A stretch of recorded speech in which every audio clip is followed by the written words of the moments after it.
E aí pessoal, tudo bom? Vamos para mais uma videoaula e hoje a gente vai aprender como que a gente avalia o nosso modelo, se o nosso modelo de fato ele é ou não um bom modelo de acordo com alguns critérios estatísticos, ok? Então, o que que a gente aprendeu até agora? A gente aprendeu a identificar modelos, a gente aprendeu a estimar esses modelos, a fazer teste de hipótese e escolher entre vários modelos estimados. A gente aprendeu a escolher um de acordo com um critério que é numérico, que é o critério de formação de Akaic, o critério de formação Bayesiano, ou através do erro médio de previsão. Okay? Então, esses são critérios numéricos para a gente escolher um modelo. Então, dado esse modelo escolhido, né, através desses critérios, a gente também pode verificar se as suposições do nosso modelo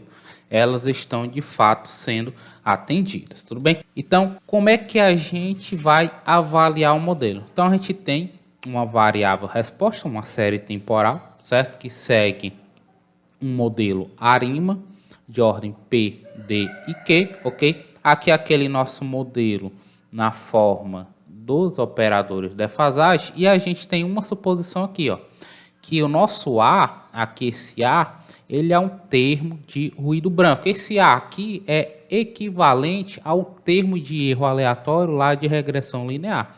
Então, o que significa dizer que esse A ele segue um ruído branco? Significa dizer que todas essas observações do ruído branco, eles são independentes e identicamente distribuídos. Isso significa o quê? Significa que todos têm a mesma distribuição de probabilidade, com média igual a zero e com uma variância constante. Então aqui a gente tem duas suposições. Primeira, que essas observações vão ser independentes, então a gente tem que verificar se elas de fato são independentes, e que ela tem uma variabilidade constante, então a gente tem que verificar se de fato na prática a gente vai conseguir uma variabilidade constante. E ainda tem uma outra hipótese, que é quando a gente falou sobre teste de hipótese, a gente supôs que esse termo de ruído branco aqui ele vai seguir uma distribuição normal. Então, é uma terceira hipótese. Então, a gente tem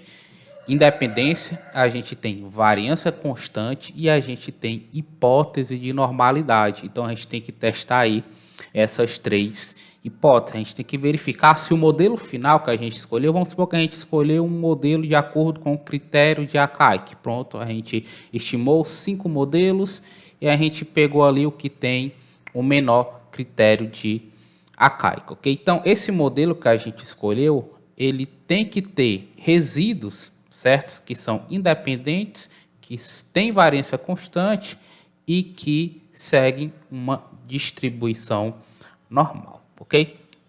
Então, para verificar se uma série é estacionária, a gente utiliza o quê? A gente utiliza a função de autocorrelação, a função de autocorrelação parcial e o teste DF, o teste de estacionalidade DF. Na verdade, a gente não precisa utilizar a função de autocorrelação parcial porque é equivalente à função de autocorrelação, tudo bem? Então, função de autocorrelação e o teste DF é o que a gente vem utilizando para verificar se uma série temporal ela é estacionária ou não, além do gráfico da própria série temporal, não é isso? E caso essa série temporal não seja uma série temporal estacionária, a gente faz o processo de diferenciação, ok? A gente vai diferenciando ela até que a gente chegue numa série estacionária, ok?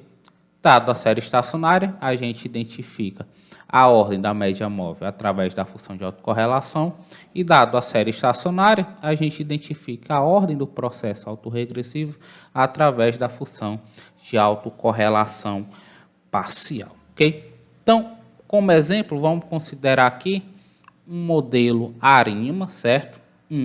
Ou um modelo ARMA, tudo bem? Lembrando que o modelo ARIMA nada mais é do que uma generalização do modelo ARMA, ok? A gente vai ter um modelo ARIMA quando a gente precisar diferenciar a série para conseguir trabalhar com a série temporal estacionária, ok? Então aqui o nosso modelinho estimado, ok? Então, o modelo estimado é o quê? Ó? É o termo autorregressivo, o parâmetro estimado do termo autorregressivo, mais o parâmetro estimado do termo de média móvel, vezes o nosso ruído branco defasado, mais o nosso ruído branco, ok? Então, o que é esse A-chapéu aqui, que eu estou chamando aqui? Aqui também é um A-chapéu, tá? É um A-chapéu T-1. Esse A-chapéu nada mais é do que o resíduo observado depois que a gente ajustou o modelo. A gente ajustou o modelo, fez ali, a gente tem os valores ajustados, ok? Que é o Y-chapéu. A gente tem os valores ajustados e a diferença do valor ajustado através do modelo menos o que de fato a gente observou é justamente o que nós chamamos de resíduo, tudo bem? E o resíduo, ele é diferente do termo do erro aleatório ou do nosso ruído branco. Na verdade, o resíduo, ele é uma estimativa do nosso ruído branco. Então, se o nosso modelo estiver bem ajustado, isso significa o quê? Isso significa que as propriedades do ruído branco, quais são? Independência, variância constante e anormalidade, essas três propriedades, elas vão passar para o resíduo se o nosso modelo estiver bem ajustado. Então, como a gente não tem acesso ao ruído branco, o ruído branco é equivalente ao erro aleatório lá da regressão. O erro aleatório lá da regressão é uma variável aleatória não observável. Então, o ruído branco aqui também a gente não observa.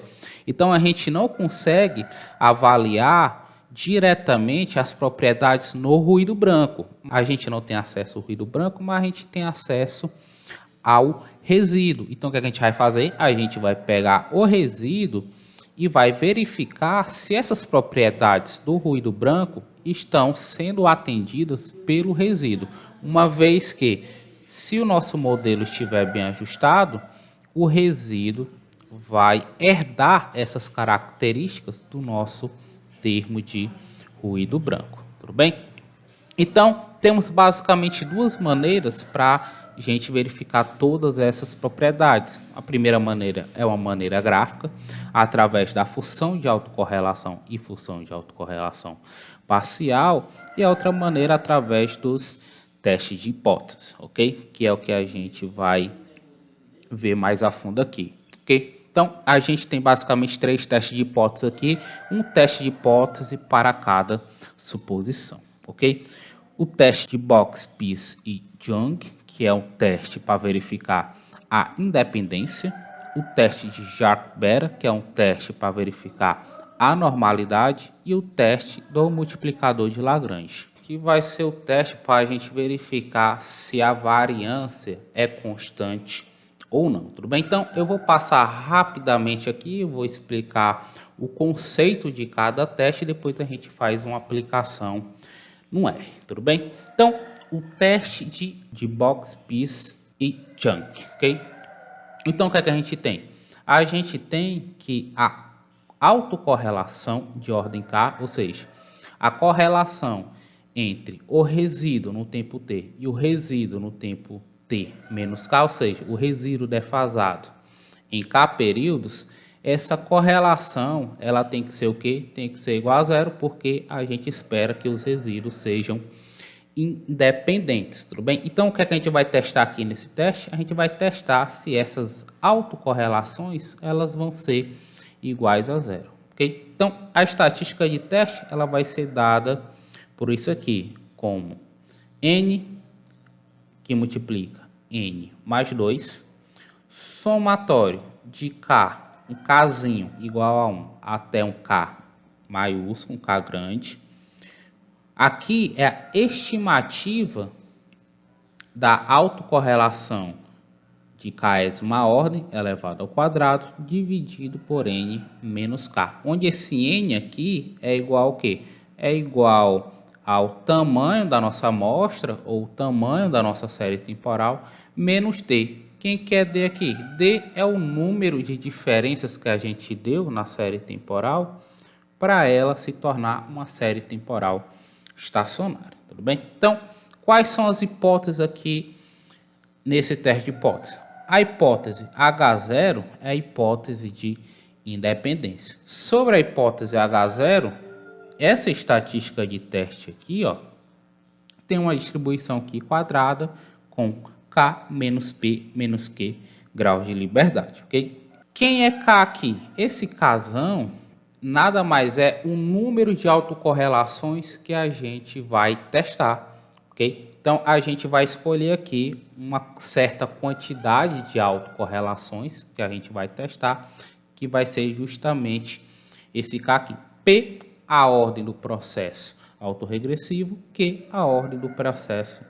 de média móvel. Okay? Então, a gente vai rejeitar H0, ou seja, a gente vai rejeitar a hipótese de independência se essa estatística Q for muito grande.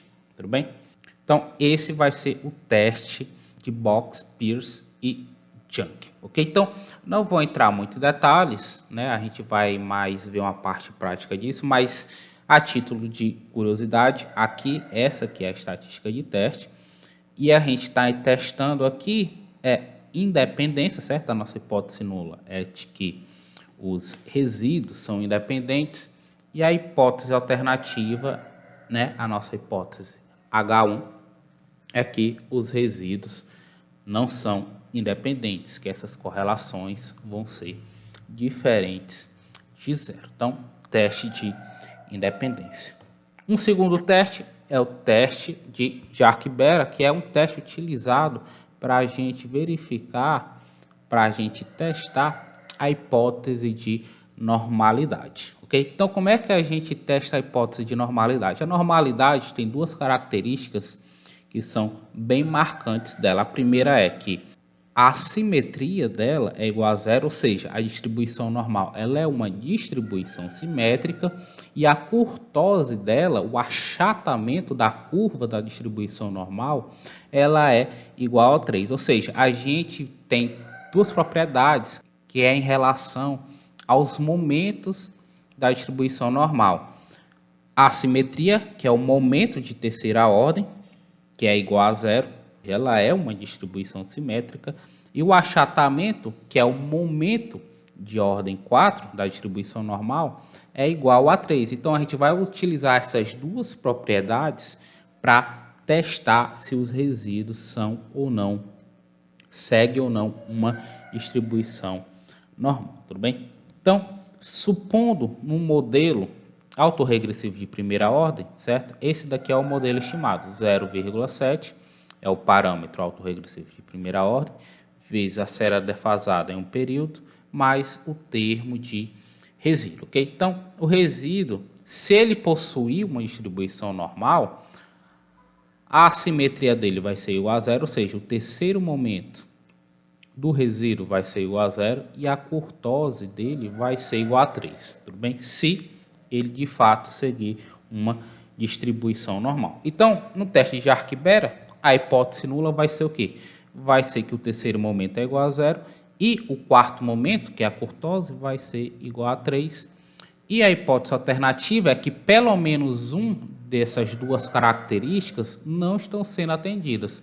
Se a distribuição for assimétrica, então provavelmente ela não é uma distribuição normal, ou se ela não tiver um achatamento igual a 3, então muito provavelmente ela também não é uma distribuição normal. Okay? Então essa daqui vai ser a estatística de teste. Okay? Não vou entrar em muitos detalhes como que o autor, né, dos testes, desse teste, né? Na verdade, os autores desse teste chegaram nessa estatística de teste porque não é o intuito dessa disciplina aqui. Então, tá aqui a cara da distribuição, a cara da estatística de teste, tudo bem? Caso em algum momento vocês tenham que calcular isso daqui na mão, que eu acho muito difícil, tá aqui a formulinha, tudo bem? Mas a gente de fato vai utilizar o R para testar a normalidade do resíduo, tudo bem?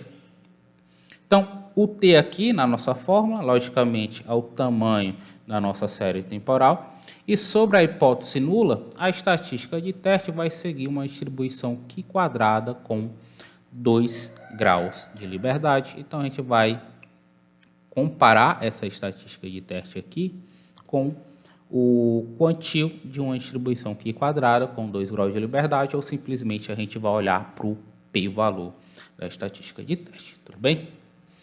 E o terceiro teste, que é o teste para a gente verificar se a variância do resíduo é constante, é o que a gente chama de teste de multiplicador de Lagrange ou teste LI. Tudo bem? Então, considerando o modelo ARMA, aqui o nosso modelo ARMA, onde o A é um ruído branco, com média zero e variância sigma 2, e a gente tem que o A, né, essa sequência de variáveis aleatórias, o ruído branco, são independentes e identicamente distribuídas. A média de cada termo do ruído branco é igual a zero, e a variância do termo de cada ruído branco é igual a sigma 2. Agora, note o seguinte, se o valor esperado é igual a zero, então a variância, quem que é a variância? A variância nada mais é do que o valor esperado da variável aleatória elevada ao quadrado menos o quadrado do valor esperado. Só que nesse caso aqui, o valor esperado é igual a zero. Então, a variância é igual ao valor esperado do termo do ruído branco elevado ao quadrado, ou seja, a variância é igual ao segundo momento. Deste modo, se a variância é igual a sigma 2, então o valor esperado de A ao quadrado do termo do ruído branco vai ser igual a sigma 2, ok? Então, o que que a gente vai fazer? A gente vai propor um modelo de regressão para o termo do ruído branco elevado ao quadrado. Mas por que que a gente está propondo um modelo de regressão para o erro elevado ao quadrado? Ora, o modelo de regressão, o que é que a gente faz no modelo de regressão? A gente está estimando a média condicional. Quando a gente estima os parâmetros de um modelo de regressão, nada mais é do que a gente estimar a média condicional da nossa variável resposta, dado as variáveis explicativas, tudo bem?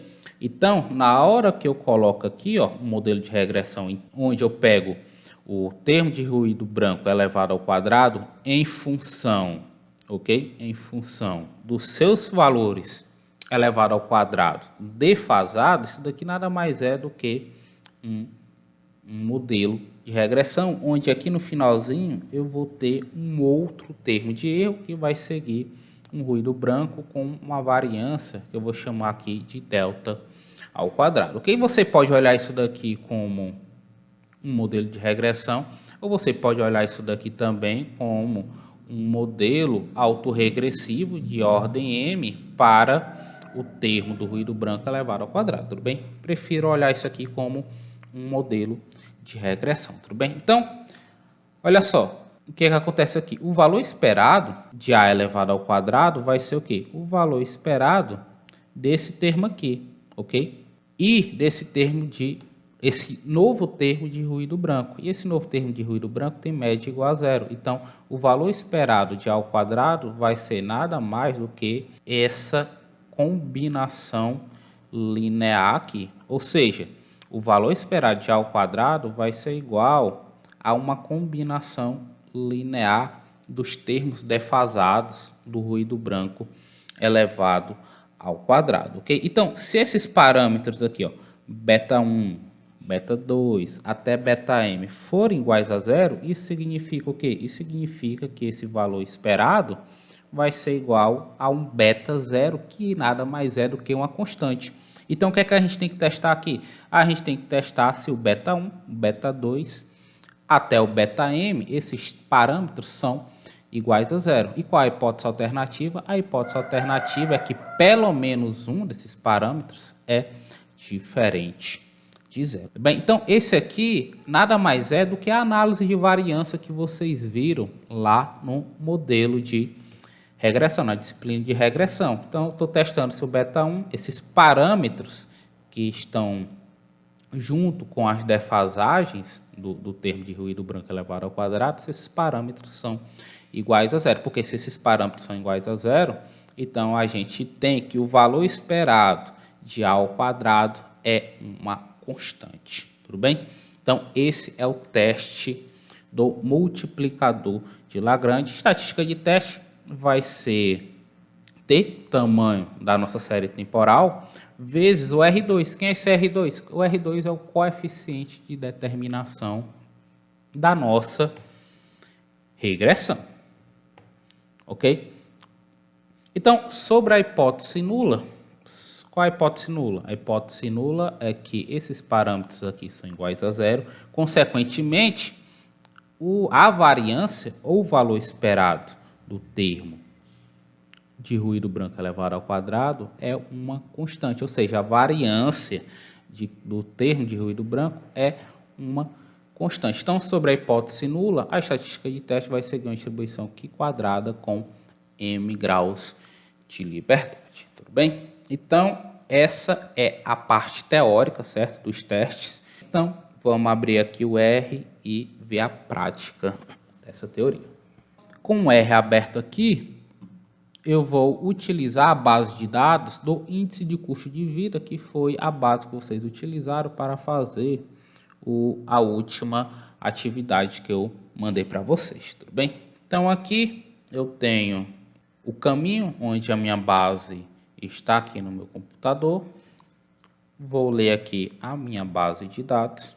Então, eu tenho aqui, ó, observações mensais, que vai de 1970 até 1980, né? Até junho de 1980. Então, vou pegar essa segunda coluna aqui da base de dados e vou dizer para o R que é uma série temporal através da função ts. Então, eu vou entrar aqui, ó, dados, cifrão ICV, que é o nome da coluna que eu quero pegar. Ela começa em janeiro de 1970 e são dados mensais, então a frequência é igual a 12. Então, se eu rodar essa linha de comando aqui, eu tenho a minha série temporal, tudo bem? Então, a primeira coisa a fazer, gráfico da nossa série temporal, plot TS do ICV. Então, aqui a nossa série temporal, a gente vê claramente que ela tem um padrão crescente aqui, tudo bem? Então, muito provavelmente não é uma série temporal estacionária, então a gente vai ter que diferenciar, tudo bem? Mas antes da gente diferenciar, vamos olhar a função de autocorrelação e depois fazer o teste DF, tudo bem? Função de autocorrelação, ACF e CV.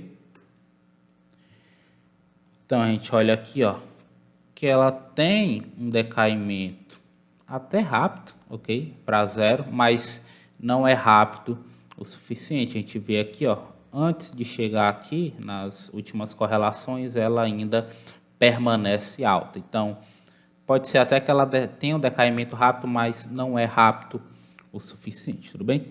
Então, a gente vai fazer o teste ADF. A gente vai entrar com a nossa série temporal, ICV.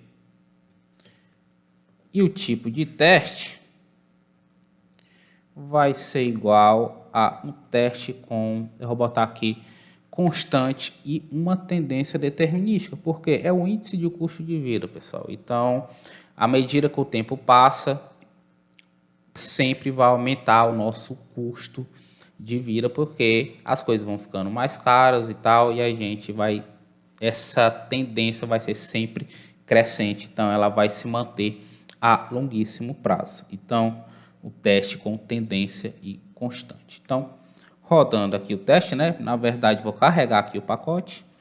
Pacote carregado, a gente roda o teste. Então, teste, ó, um p-valor de 0,99. Então, a gente aceita a hipótese H é zero. Qual a hipótese H0 aqui? Neste caso, a hipótese H0 é de que a série ela não é estacionária, ok? Então, a nossa série não é estacionária, vamos tirar, então, a diferença para ver se a gente consegue encontrar uma série estacionária, ok? Então, eu vou chamar aqui de D e CV, que vai ser igual a diff do ICV. Série diferenciada, D e CV, ok?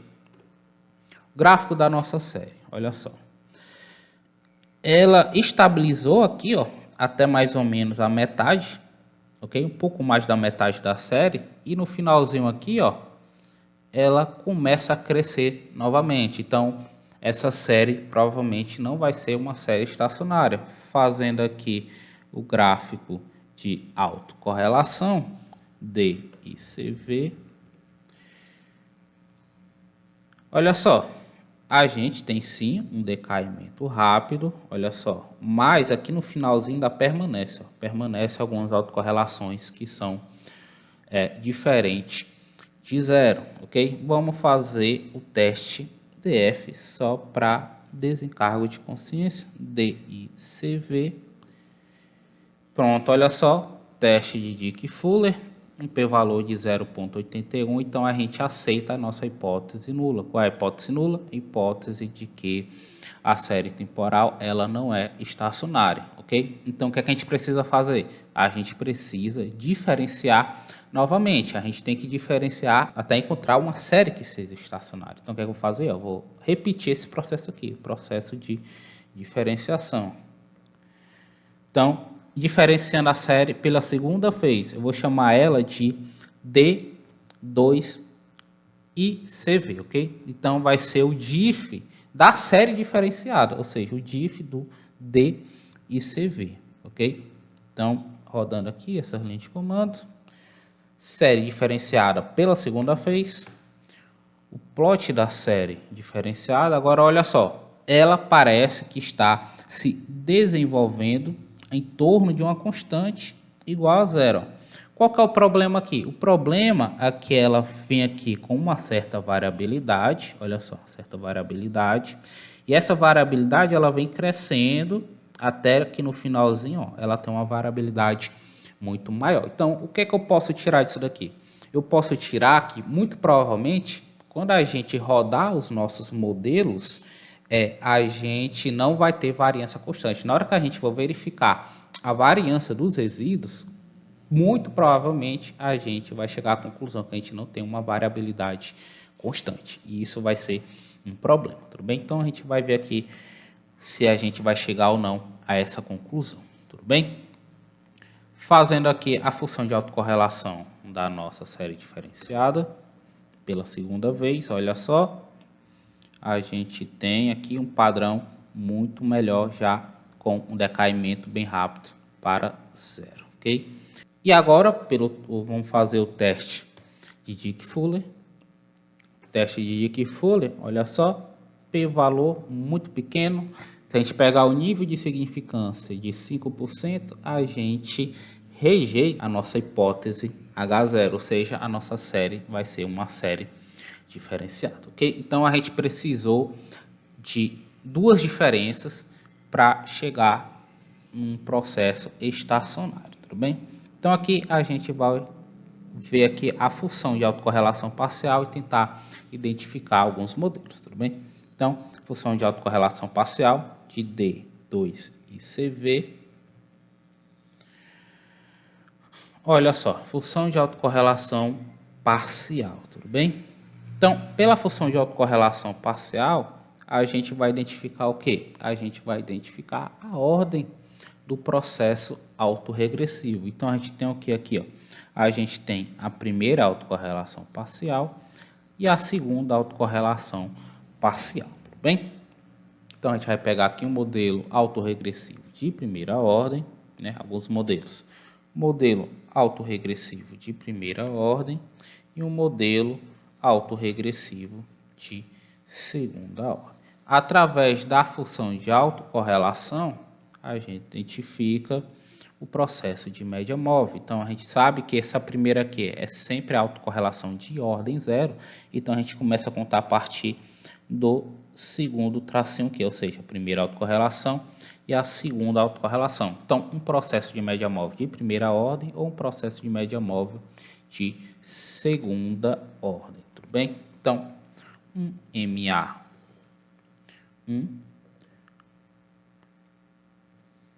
ou um MA2. E a junção dos modelos autorregressivos com os modelos de média móvel. ARMA 1, ARMA 1, 2, arma 2, 1 e um arma 2, 2.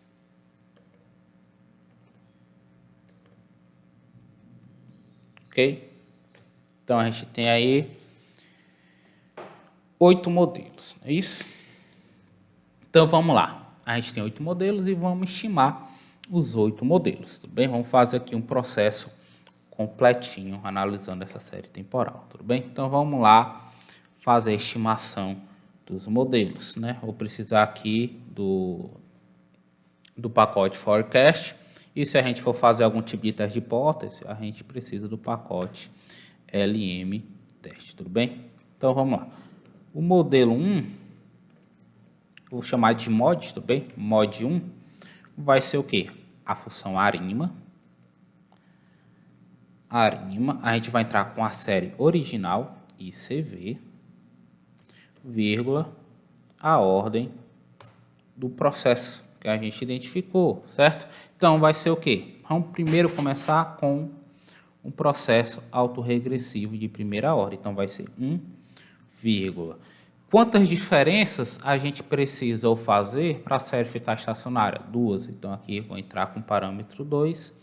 E o parâmetro em média móvel, como a gente vai estimar o modelo autorregressivo de primeira ordem, então vai ser o 0, tudo bem?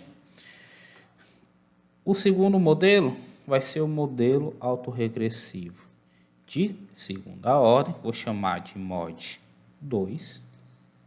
Qual a diferença? A diferença vai ser que eu vou trocar esse 1 por esse 2, ok?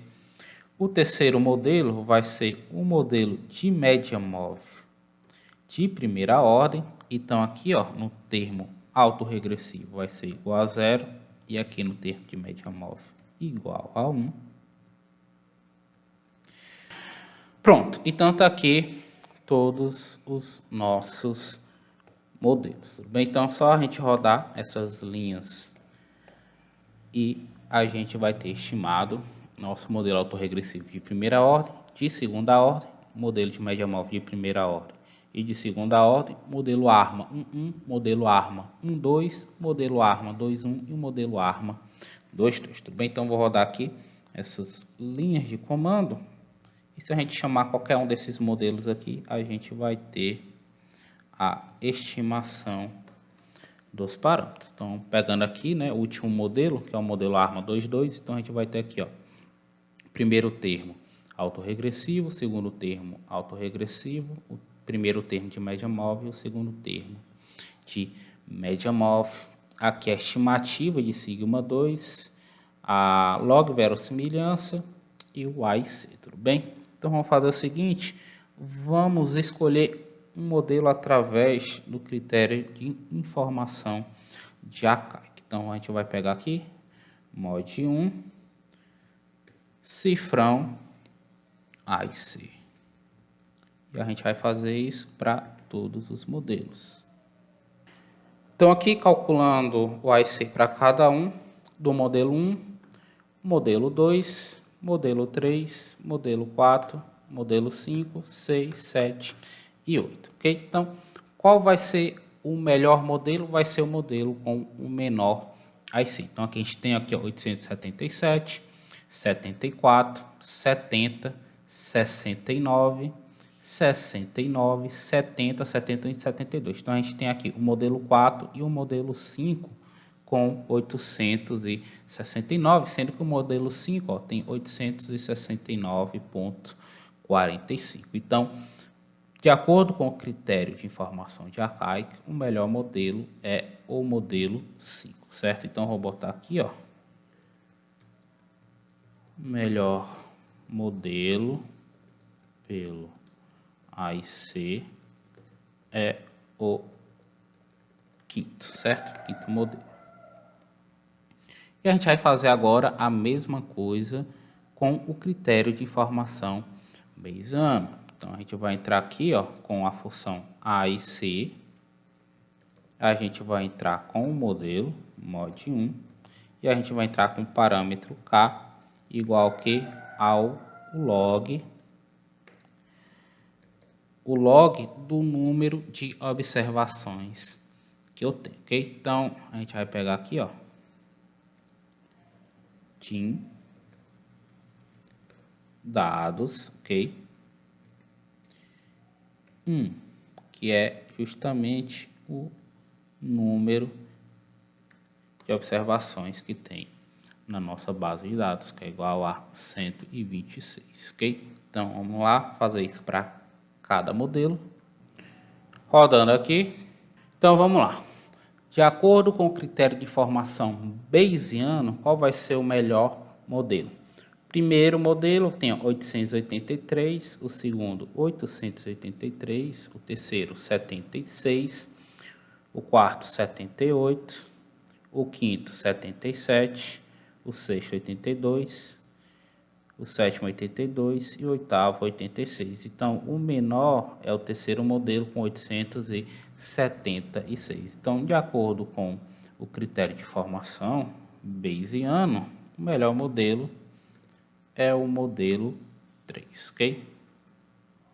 Então, pelo critério de formação de Akaike, o melhor modelo é o modelo 5, e pelo critério de formação Bayesiano, o melhor modelo é o modelo 3. Então, o que a gente pode fazer aqui? A gente tem dois modelos distintos, um escolhido através do critério de formação de Akaike e o outro escolhido através do critério de formação Bayesiano. Então, a gente pode escolher entre esses dois modelos aí o que tem o menor erro médio de previsão, ok? Então, o que a gente vai fazer aqui? A gente vai separar a nossa base de dados em dois, ok? Eu vou deixar aí as 10 últimas observações para a gente fazer uma previsão. Quantas observações tem?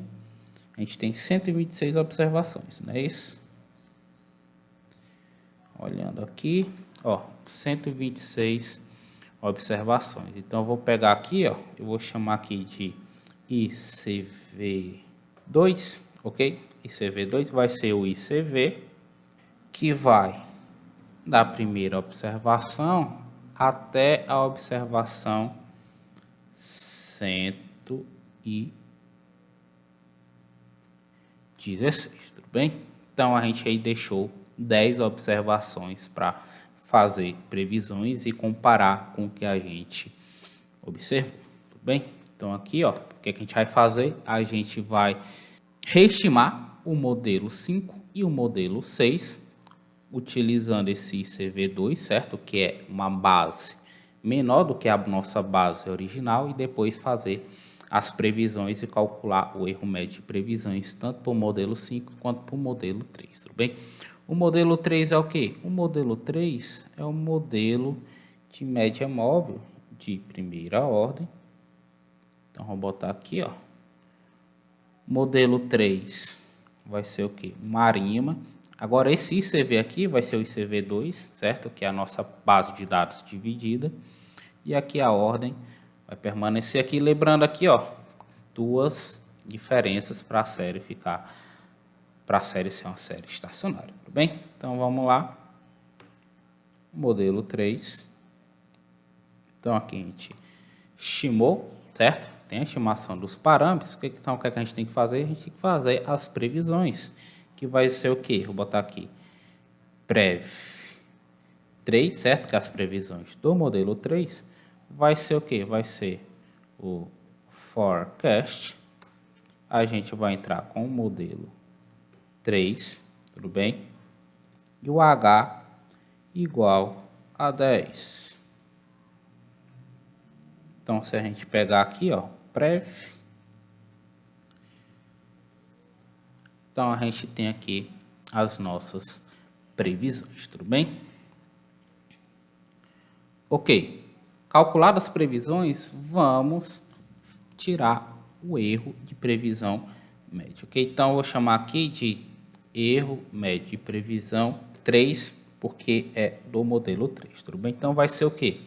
Vai ser o que eu observei, certo? O que eu observei? Vai ser o ICV, o que eu observei, certo? As 10 últimas observações que eu deixei de fora para estimar o modelo, ok? Então, ele vai do 117 até o 126, ok? Se a gente rodar aqui, ó, a gente vai ter as 10 últimas previsões, ok? O que a gente observa, menos as nossas previsões, prev 3, cifrão, min, tudo bem? Que é as nossas previsões, olha só. Aqui as nossas previsões. A gente pega essa diferença, ó, a diferença das previsões, a gente soma esses valores. Aqui a soma desses valores e divide por quanto? Divide por 10, certo? Eu tenho 10 valores aqui, foi os 10 que eu peguei, que eu deixei de fora, certo? Da nossa base para fazer as comparações. Então, se a gente rodar essa linha de comando aqui, a gente vai ter, então, o nosso erro médio de previsão pro modelo 3, tudo bem? Erro médio de previsão, vou botar aqui, ó,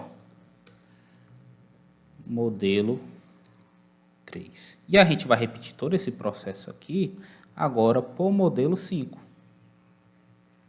Vou copiar e colar aqui. Pronto. Então aqui, ó, o mesmo que eu fiz aqui para o modelo 3, para o modelo 5. Só um Ctrl V, um Ctrl C e um Ctrl V e mudando aqui o nome dos objetos, tudo bem?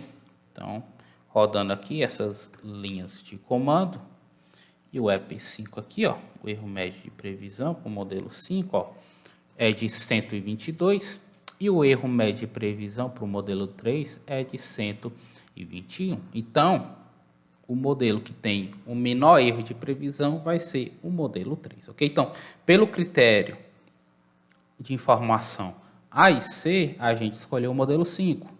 Pelo critério de formação Bayesiana, a gente escolheu o modelo 3. Através do menor erro de previsão, o modelo escolhido é o modelo 3. Então, o que é que a gente tem que fazer com o modelo 3? Agora que a gente escolheu o modelo 3, a gente tem que verificar se esse modelo 3 está de fato bem ajustado. Ou seja, a gente tem que verificar os resíduos, se eles são independentes, se eles têm variância constante e se eles seguem uma distribuição normal, tudo bem? Então, vamos lá para os seguintes testes, ok? Então, eu chamo isso de análise de resíduo, certo? Análise de resíduo, teste de independência. Então, para todos esses testes, pessoal, a gente pode utilizar a função de autocorrelação e a função de autocorrelação parcial, maneira gráfica de a gente verificar isso, ok? Então, se a gente fizer o seguinte, ó, se a gente fizer, botar aqui análise de resíduo,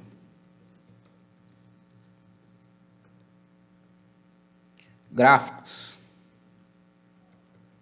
ok? Se a gente fizer uma função de autocorrelação parcial do resíduo do modelo 3, certo? Que é o modelo que a gente escolheu, o nosso modelo final.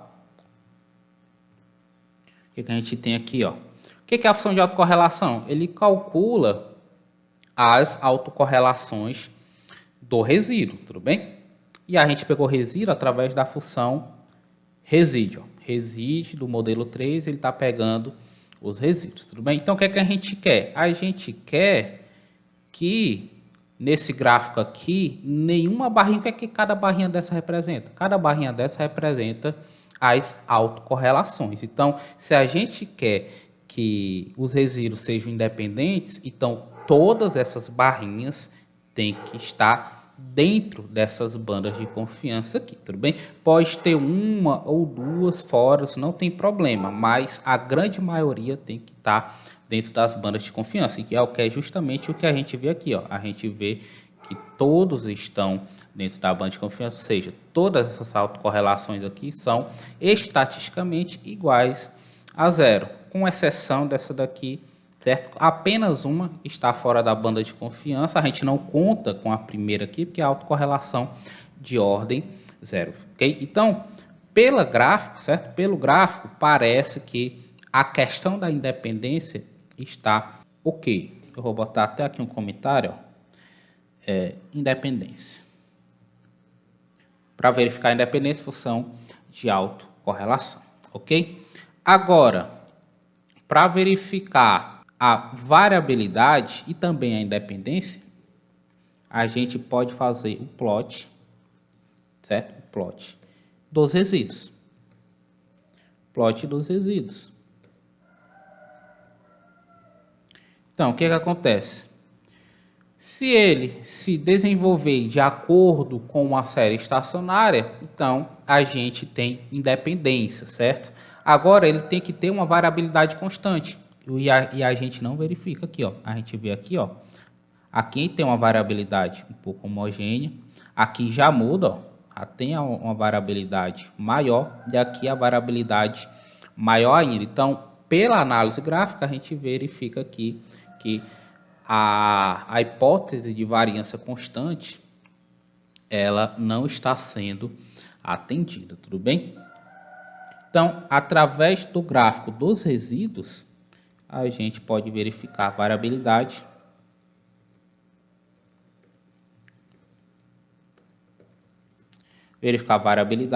e independência também. Ok? E a normalidade? Ora, se a gente fizer o seguinte, ó, que é QQ norme, ok? QQ norme do resíduo, modelo 3, ele vai fazer aqui um gráfico QQ, certo? Quantil, quantil, que ele vai verificar, ele vai comparar os quantis de uma distribuição normal com os quantis dos resíduos. Se isso daqui seguir uma linha reta, então significa que os nossos resíduos seguem mais ou menos uma distribuição normal. A gente pode colocar até uma linha aqui para nos auxiliar, que é o QQ line. Reside mod 3. Então, olha só. Então, a maioria desses pontinhos aqui, se for uma distribuição normal, tem que estar ou em cima dessa linha ou próximo dessa linha reta aqui. Então, a gente não verifica isso aqui, ok? Então, essa é a análise gráfica, certo? O problema da análise gráfica é que a análise gráfica ela é subjetiva, certo? Por isso que a gente precisa fazer os testes estatísticos formais, ok? Então, o teste de independência, o teste de Box-Pierce, ok? Como é que a gente vai fazer o teste de Box-Pierce? A gente vai box.teste, certo? Não precisa carregar pacote nenhum, ele já é nativo aqui do R. A gente vai entrar com o resíduo. Mod 3, vírgula, leg igual. E nesse leg aqui, a gente vai colocar quantas autocorrelações a gente vai testar. Por exemplo, aqui, ó, na função de autocorrelação, ok? Cada barrinha dessa aqui é uma autocorrelação, certo? A autocorrelação do resíduo no período T com uma defasagem, com duas defasagens, 3, 4, 5 e assim sucessivamente. Tudo bem? Então a gente vai escolher quantas defasagens a gente vai testar a autocorrelação aqui, certo? Então a gente coloca aqui, vamos colocar 20, ok? 20 é o suficiente, tudo bem? 20 defasagens, se a gente rodar essa linha de comando aqui, a gente vai chegar aqui, ó, valor da estatística de teste, os graus de liberdade e o p-valor, que significa que a gente tem um p-valor muito alto, a gente então aceita a nossa hipótese nula. Qual que é a nossa hipótese nula? A hipótese nula é que os resíduos são independentes, tudo bem? Então, independência está ok. Vamos para o teste de normalidade. Para o teste de normalidade, vocês vão precisar do pacote tseries, ok? Vocês instalam aí através da função install.packages. Coloca aí tseries entre aspas, tudo bem? Pacote instalado, vocês carregam o pacote através da função require. Pacote carregado, a gente tem a função jar.beta.teste e a gente vai entrar com os resíduos. Reside mod 3. Então, a gente tem o que? Um p-valor muito baixo. Então, a gente vai rejeitar a nossa hipótese nula. Qual é a nossa hipótese nula? No teste de normalidade, a hipótese nula é de que nós temos uma distribuição normal. Então, se a gente rejeitar a hipótese nula, a gente rejeita a hipótese de normalidade. Então, a suposição de normalidade aqui não está sendo atendida, tudo bem? E a análise do resíduo, teste de heterossedasticidade, né, que é para a gente verificar se a variância é constante. Para a gente verificar se a variância é constante, através do teste LM, a gente vai precisar do pacote FINTS, tudo bem? Instalado o pacote FINTS, carrega o pacote e a gente tem a função ART-teste, tudo bem? E aqui, através da função ART, você vai entrar com os resíduos do modelo. Então, se a gente rodar aqui, reside mod 3, a gente tem o que? Estatística de teste, os graus de liberdade e o p-valor. P-valor muito pequeno, isso significa que a gente rejeita a nossa hipótese nula. Qual é a hipótese nula? A hipótese nula de que a variância é constante, ok? Então, o que acontece? Independência está ok, normalidade não está ok e a variância não está ok. O que significa? Que ele não é um modelo bom de acordo com critérios estatísticos, certo? Então, as suposições do nosso modelo não estão sendo atendidas. Professor, então, o que a gente deve fazer? A gente tem que solucionar esse problema de variabilidade, ok? Então, se a gente solucionar esse problema de variabilidade, muito provavelmente a gente vai solucionar também o problema de normalidade, ok? Então, como é que a gente soluciona o problema de variabilidade? Bom, uma maneira da gente solucionar o problema, ou tentar solucionar o problema de variabilidade, é através da transformação logarítmica. Através da transformação logarítmica. Então, o que a gente vai fazer? A gente vai tirar o log, certo? Eu vou chamar de L e CV. A gente vai tirar o log da nossa série temporal e CV, tudo bem? Tirando o log da nossa série temporal ICV, a gente fazendo aqui o plot dela, plot.ts, do log do índice do custo de vida, a gente vai chegar no que? A gente vai ter ainda uma série temporal crescente, tudo bem? Então, a gente vai precisar fazer de novo os processos de diferenciação, tudo bem? Então, a gente vai diferenciar uma vez. A gente vai diferenciar uma vez, vou chamar de DLICV, ok? O DLICV vai ser igual a diff do log, certo? Do log do ICV.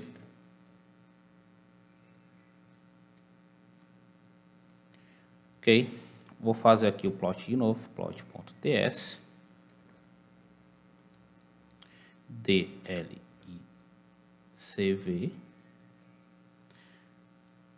Olha só, ainda tem uma crescente aqui. Pessoal, tudo que foi feito agora, lá para antes, né? Todo esse processo de verificar se a série é estacionária, diferenciar, verificar se ela é estacionária, isso tudo vai ser feito novamente, tudo bem? Então, o correto aqui seria a gente tirar a diferença, fazer o gráfico, fazer a função de autocorrelação, aplicar o teste DF, tudo bem? Então, aqui eu estou indo um pouquinho mais rápido para a aula não ficar tão longa, tudo bem? Então, a gente vê aqui uma função ainda crescente em relação ao tempo, então a gente vai diferenciar novamente, vou chamar de D2LICV, que vai ser igual a diff DLICV, tudo bem? Fazendo o plot aqui, plot.ts do D2LICV, Rodando aqui essa linha de comando. Olha só, a gente conseguiu homogeneizar um pouco mais a variabilidade. Ela ainda está dando aqui esse pico aqui, tudo bem? Mas o problema já diminuiu bastante. Vamos olhar aqui o gráfico da segunda diferença que a gente fez aqui sem a transformação logarítmica. Olha só. Tá vendo que o problema da variabilidade ele diminuiu consideravelmente?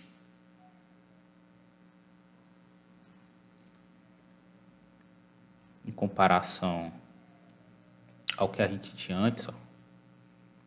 Ok? Ainda ficou apenas esses dois picos aqui. Então, o que a gente vai fazer aqui?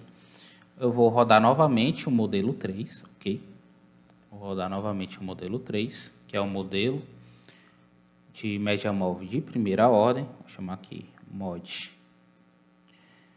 3, ok? Mod 3 vai ser o que? Arima.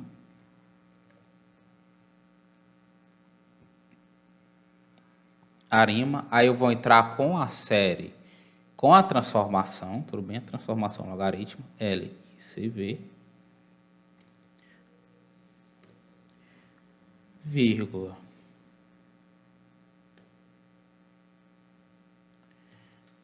ordem, modelo autorregressivo, o modelo de média móvel de primeira ordem, né? Então é 0,2, porque a gente teve que diferenciar duas vezes, 1. Vou rodar aqui o modelo, tudo bem?